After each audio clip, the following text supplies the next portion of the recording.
English shorthand 80 words per minute. Passage number 51. Get ready. 10 seconds. 5 seconds. Start.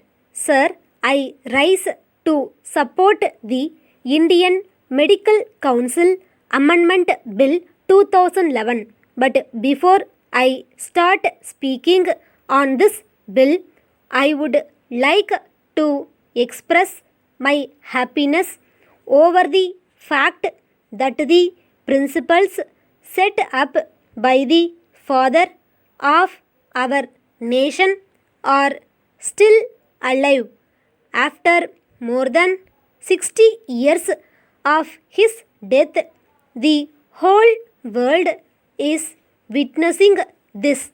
The power with which the father of our nation was able to drive the mighty British Empire out of this country, the power with which Martin King Luther was able to follow non-violence, the power with which Nelson Mandela was able to keep himself alive, the power which brought Barack Obama to the chair of America, we just witnessed a few days ago. I really feel proud to be an Indian, and I congratulate Mr. Anna Hazare, who brought the principles of Gandhi's Satyagraha to the nation's forefront after these long years. At the outset, sir, I would like to congratulate the Honorable Minister for giving permission of opening more number of medical colleges, for increasing the number of medical and MD seats, and also for practically relaxing the rules for starting the medical colleges within a span of 2 years. When he took the charge of this ministry, sir, I spoke on the working of this ministry.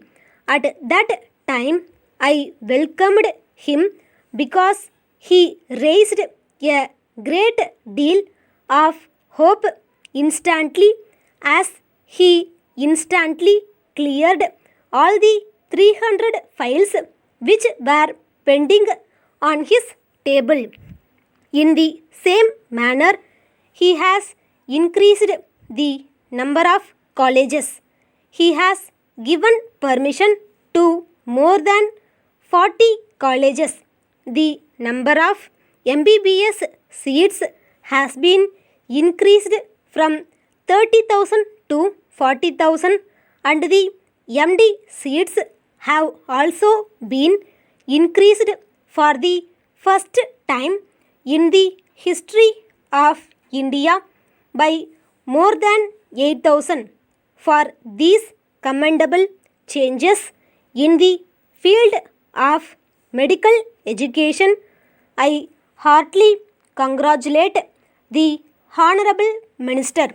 I also welcome the changes that he has practically made in the rules for starting new colleges by reducing the land ceiling from 35 to 20 for rural areas and 10 acres for the metropolitan cities. I welcome the Indian Medical Council Amendment Bill 2011, but I want to raise a few questions for the consideration of the Honorable Minister, and I also want to place some suggestions to him through this august house. Firstly, I recall the situation which necessitated the minister to bring such an ordinance, and now this bill. In this context, I would like to ask the Honorable Minister about the then President of the Medical Council of India, who was caught red-handed by the CBI on allegations of corruption charges. What steps are being taken by the Ministry of Health and Family Welfare to probe all the decisions pertaining to medical colleges during this President's tenure and the institutions which have been recognized? Have you checked the quality of teachers' infrastructure and facilities recommended by him? What is the progress in this matter? At this juncture, sir, I would like to bring to the notice of this august house a very important thing. Why are there different standards for different people in our system? An official was arrested red-handed by the CBI with 2 crores of rupees, and the charge sheet was of rupees 24 crores. All this was found in his house in the form of cash, gold, and in other forms. But no such gold, cash, or any other assets were seized by the CBI from our Honorable MP. Why are there different standards for different people in this country? The person who was caught red-handed has been let off on bail. But what about our Honorable MP who is being detained, who is being denied her legitimate bail?